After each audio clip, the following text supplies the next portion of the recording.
terganggu. Begitu juga sisi lain tidak boleh juga terganggu.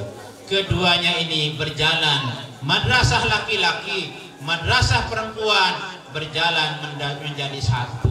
Tatkala ibu dan bapak kompak kerjasama, lahirlah seorang anak.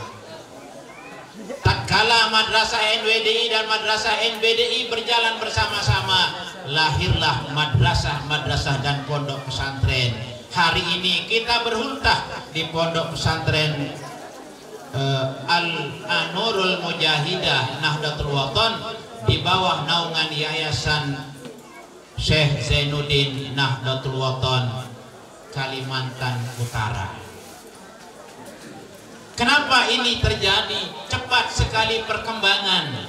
Mohon maaf Bapak dari pemerintah, karena kami di Nahdlatul Wathon ada dibuatkan oleh pendirinya sebuah doa yang namanya Hizib Nahdlatul Wathon, dan di dalamnya ada Sholatul Nahdlatain, di mana sholat Nahdlatain itu awalnya dulu doa dua madrasah induk Nahdlatul Wathon dan Nahdlatul Banat.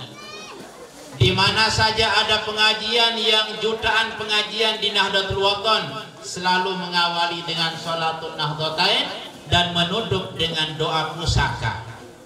Di mana ada orang berhizib, di mana ada orang musyawarah, di mana ada pertemuan di organisasi Nahdlatul Wathon, tradisinya selalu memulai dengan Sholatul Nahdlatain. Di mana di tengah-tengah Sholatul Nahdlatain itu ada sebuah doa yang mengajarkan kita bersyukur kepada sumber nikmat yang berbunyi wa antu'ammirana qatal waqani wa qatal banati bi furu'ihima ila yaumiddin, yang artinya ya Allah kami mohon dengan kebesaran-Mu subur makmurkanlah madrasah Nahdlatul Wathon, madrasah Nahdlatul Banat beserta seluruh cabangnya di seluruh Nusantara, bipuruhima ila yaumiddin, sampai hari kiamat nanti. Semua kami warga Nahdlatul Wathon, muslimin muslimat, di mana ada perkumpulan, tadi sudah kita membaca Sholatul Nahdlatain yang wa antu'ammirana dhatal watani wa dhatal banati bi furu'ihima ila yaumiddin. Ya Allah, dengan kebesaran-Mu kami mohon subur makmurkanlah madrasah Nahdlatul Wathon, madrasah Nahdlatul Banat dan seluruh cabang-cabangnya di seluruh dunia sampai hari kiamat. Kami yakin potongan doa dalam Sholatul Nahdlatain dan banyak doa-doa yang di dalam hizib Nahdlatul Wathon itu akan dikabulkan oleh Allah, karena hizibnya menduniakan hizib dan menghizibkan dunia, sehingga hizib ini terkenal sampai di Maroko, terkenal di Makkah Al-Mukarramah, terkenal di Mesir, terkenal di Turki, sampai di mana-mana hizib Nahdlatul Wathon ini menjadi benteng pertahanan organisasi Nahdlatul Wathon. Jadi kalau madrasah ini umurnya baru hultah yang ke-7, sudah memiliki murid baru 50-an, kita tidak heran. Apa sebabnya?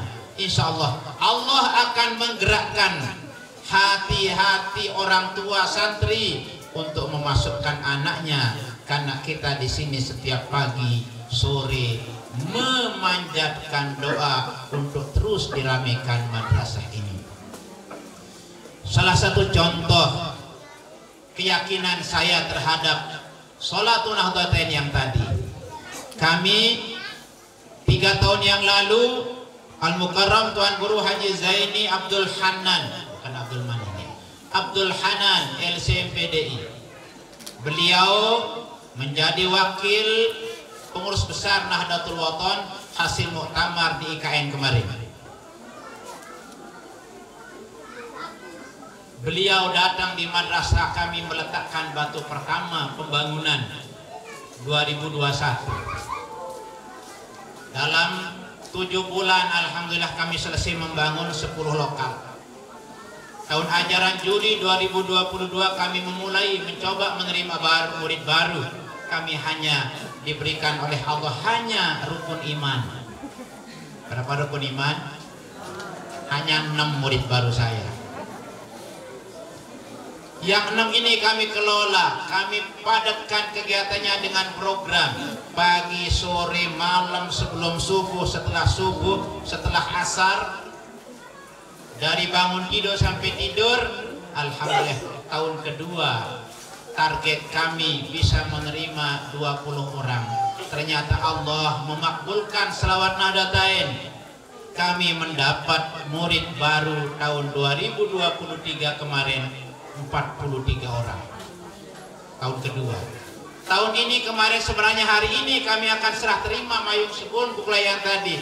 Tapi karena kami diperintah ke sini, terpaksa kami majukan ke hari Kamis kemarin untuk menerima santri-santri baru angkatan ketiga. Alhamdulillah berjumlah 65 orang. Dari 6 menjadi 43 menjadi 65 orang berkat sholatun Nahdlatain. Ini keyakinan kami, karena di mana saja orang berdoa mendoakan seluruh madrasah Nahdlatul Wathon di seluruh Nusantara supaya dia rame, tidak ada ceritanya madrasah Nahdlatul Wathon gulung tikar kalau memang dikelola sesuai dengan aturan yang berlaku di organisasi Nahdlatul Wathon. Karena itu kehadiran kita hari ini mensyukuri nikmat Allah yang begitu besar. Kita dapat santri baru. Kita baru saja menyaksikan penyerahan Mayung Sebungkul. Tahu maknanya Mayung Sebungkul, Bu? Tahu?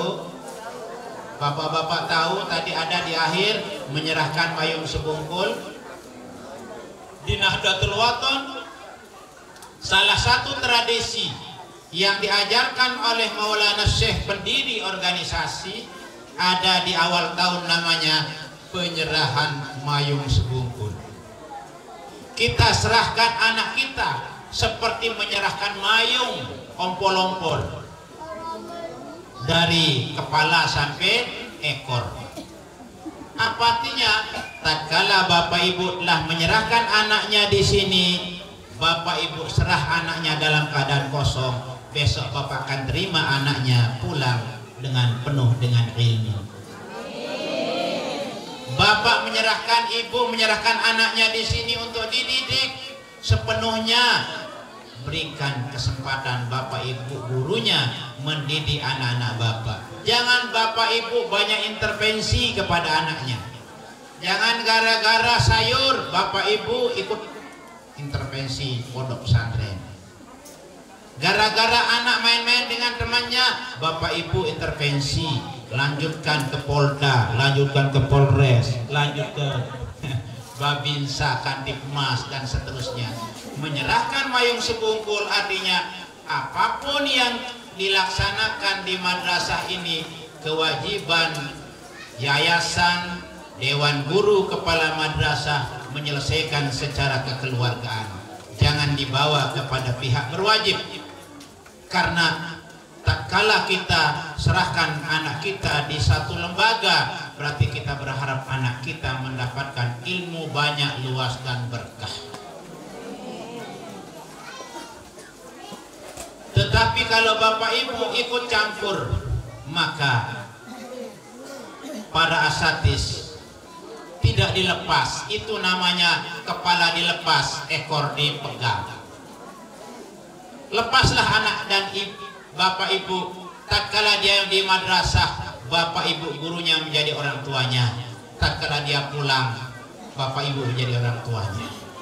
Karena kewajiban Bapak Ibu oleh Rasul Shallallahu Alaihi Wasallam mengharuskan kita, mewasiatkan kepada kita, hakul walad ala walidih ayyuhsinasmahu adabahu. Kewajiban Bapak Ibu terhadap anaknya, pertama wajib kita jadikan anak kita menjadi orang yang namanya baik. Baik namanya, baik sebutannya, baik pergaulannya, baik jabatannya kalau dia jadi jabatan nanti, sehingga anak kita disebut baik-baik. Karena itu al-ismu yadullu alal musamma, kata agama. Nama sangat menentukan kepada orang, berpengaruh kepada yang punya nama. Kalau di Kalimantan Utara, di sini di wilayah kita ini, kalau anak kita namanya Siti Aisyah dipanggil apa, Bu? Dipanggil Icuk atau dipanggil Aisyah? Nah itu Nabi kita menyuruh mengamanatkan, berikan anak kita nama baik-baik, berarti panggilannya juga ikut baik. Jangan namanya seperti nama istri Rasul, Siti Aisyah dipanggil Icuk. Namanya Ahmad dipanggil Ame. Nama anaknya Farihun, orang yang terus bergembira, dipanggil Par. Kalau Par apa arti Par? Gila. Setiap ibu panggil anak, gila, gila, gila. Lama-lama aja jadi gila. Panggil dengan nama yang baik supaya anak bapak jadi orang baik. Yang kedua, wa ayyu'allimahul kitabata wal qiraah. Wajib ayah ibu mengajar anaknya membaca dan menulis. Membaca Quran, menulis Quran. Membaca ilmu, menulis ilmu. Membaca ilmu sains dan mengajarkan ilmu sains. Tetapi dengan bapak ibu menyerahkan mayung sebungkul, bapak ibu bebas dari tugas semuanya. Bapak sudah terwakili oleh pondok pesantren untuk membebaskan diri dari tugas tersebut. Karena itu kepada anak-anak kami pesan melalui pesan pendiri Nahdlatul Watan, anak-anakku ingin dapat ilmu, ingin dapat ilmu, ingin dapat berkah. Pesan pendiri Nahdlatul Watan, kalau anak ingin mendapat ilmu berguna, ilmu yang berkah, ibu bapakmu dan gurumu ingat, wajib dihormat, wajib ditaat. Itu kunci keberhasilan. Kalau anak kalau enggak ya enggak. Kalau